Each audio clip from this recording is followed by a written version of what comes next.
Channel 2, NBC's news station of the year. Now, Channel 2 News Nightcast with Ron Stone, Jan Carson, Doug Johnson, Craig Roberts, and the Channel 2 News team. Hello, buddy. I'm Ron Stone. Jan Carson is off this evening. Ann Richards went on the attack today, but failed to answer the question, whether she ever used illegal drugs. Richards says she's recovered from her personal problems, but as Channel 2's political correspondent Jim Moore reports from our Austin bureau tonight, her campaign has not yet recovered from that unanswered question. It is meaner than a Texas gubernatorial race in its final week. And Ann Richards set out today to prove she can be just as tough as the fellas. But she did not answer the drug question. And the only time that this question was raised is when I got in the way of these boys who wanted to be governor. Richards continues to refuse to answer whether she has ever used an illegal drug. Her news conference was called to attack her opponents. I've been sober for 10 years. Have Jim Maddox and Mark White been honest for 10 years? At last Friday's debate in Dallas, the Richards drug question became an issue which injured her campaign, and her opponents immediately went through the opening she left. If a Department of Public Safety trooper must go through that kind of examination, even to the extent of having a full background examination, the commander-in-chief, the chief executive, ought to have to go through the exact same process. But today, Richards was accusing Maddox of taking $200,000 from an indicted real estate entrepreneur in Dallas. And she claimed Mark White enriched himself while in public office because he purchased $1 million mansion in Houston as soon as he left the Capitol. And those questions, she claims, are more important than the one about her and drugs. No one has ever raised this question while I have been managing all of the money of the state of Texas.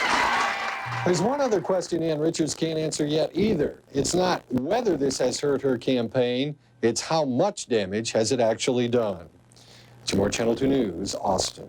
Mark White said tonight he feels sorry for Ann Richards that she had to, as he put it, lash out with ridiculous charges. And Jim Maddox accused her of trying to put up a smokescreen to hide what he called a very serious issue. More mystery and controversy for the Texas Racing Commission. This time murder is involved. We get a report from Central Texas and Brooke Robbins.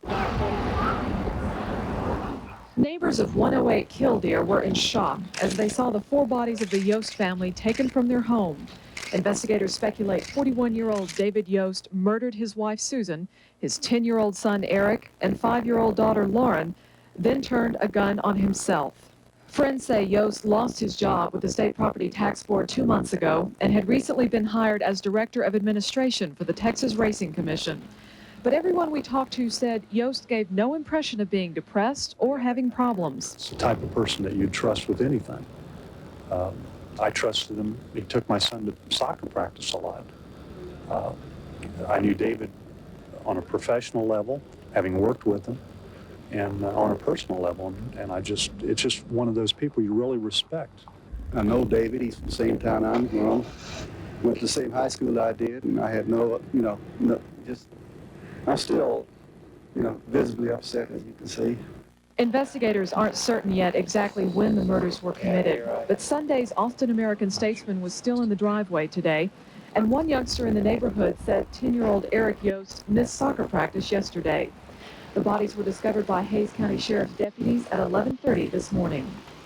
Law enforcement officials say they're not ready yet to officially chalk this one up as a triple murder-suicide. They say those cases are very tricky to call without a complete investigation. But at the same time, they say there's no evidence that anyone else could have committed these murders. In Buda, this is Brooke Robbins reporting for Channel 2 News Nightcast.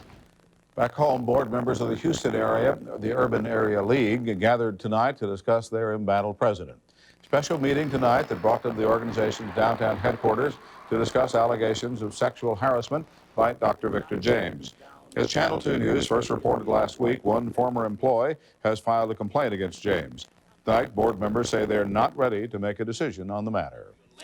There were some people that this was the first time they really had a chance to listen to some of the facts and discuss some of the things, and they raised some new questions. But we feel like that we need to address those questions, and we will do that in the next couple of days. James has been on administrative leave for 3 weeks. He says the complaints were motivated by employees that he fired, since taking over the Urban League post about a year ago. Press conference has been scheduled for Friday. In Israel, the cabinet of Prime Minister Yitzhak Shamir has given congressional approval to a U.S. proposal to sit down and talk peace with the Palestinians. At the same time, Palestinian leaders are demanding that the PLO be allowed to choose their delegates to those talks in Cairo. And there are new rumors tonight that something may be afoot with regard to the American hostages being held in the Middle East. An Iranian delegation is in Damascus tonight talking with the Syrians, and the head of the delegation is a brother-in-law of Iran's President Rafsanjani. And he's on record as wanting the hostages released immediately. Over the weekend, President Bush said he'd talk to anyone who could help him to get the hostages out. For 15 years, Ethiopia has been a Marxist government. That East African country's experiment with communism has been a dramatic failure. And today, the president of Ethiopia announced the Marxist system is over. He's calling tonight for a drastic overhaul of that country's shattered economy. Well, the world is definitely changing. In just a moment, we'll watch Lenin roll over in more than his tomb. Then American worries over younger generation spending habits. And we suggest you get ready to pay more for stamps.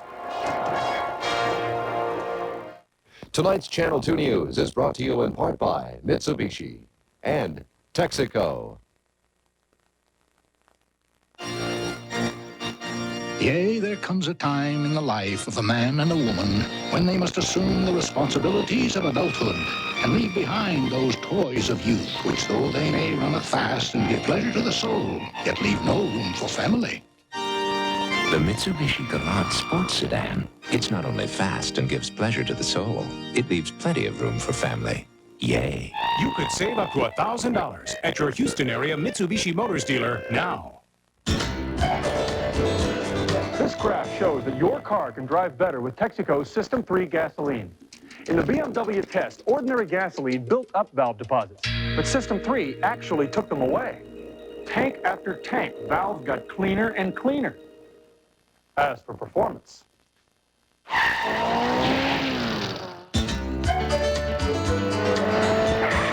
after 5 tanks, it gets even better. Solid things. Pride. Dedication. Anderson windows and patio doors are built to stand the test of time. Through the desert sun, through the Georgia rain, on the shores of California, across the Texas plains. Anderson, build your dreams of solid things. We'll build tomorrow in. Come home to quality. Come home to Anderson. I have come and gone again and again. I have ties to many people and memories. I remember when I saw my first American city. And the last time I saw my country. I miss my family, my friends. So I called again and again. Introducing AT&T Reach Out World, the only way to get so much of the world while lowering your international phone bill by 20%. Now it's easy to say hello again and again for less. More proof that the world is changing. Crews worked yesterday and today, and they finally brought down the 25-foot, 7-ton bronze statue of V.I. Lenin.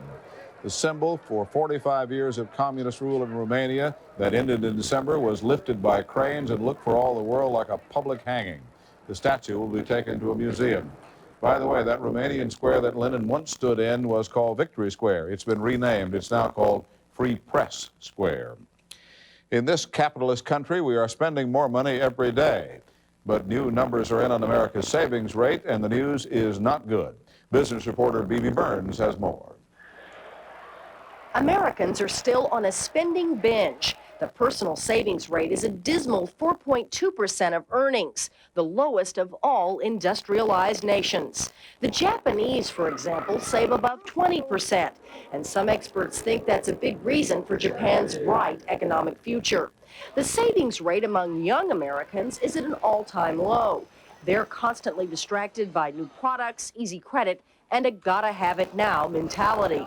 Big cars, nice house, and clothes and stuff. That's sort of what everybody wants, right? Yeah. A new poll of more than 4,000 young people shows that only 29% have at least $3,000 in a savings account, while 62% of the senior citizens polled had that amount. I believe as long as they see the incentive for savings, they will save. But right now, there's no incentive for savings right now. The fact that the government wiped out tax deductions on IRAs for even middle-class earners hasn't boosted savings. To help the situation, the president is proposing a family savings account. Each American could save about $5,000 a year and save it for 10 years without paying tax on the interest. But a lot of people think it would only help the rich or people who have that much money to save each year.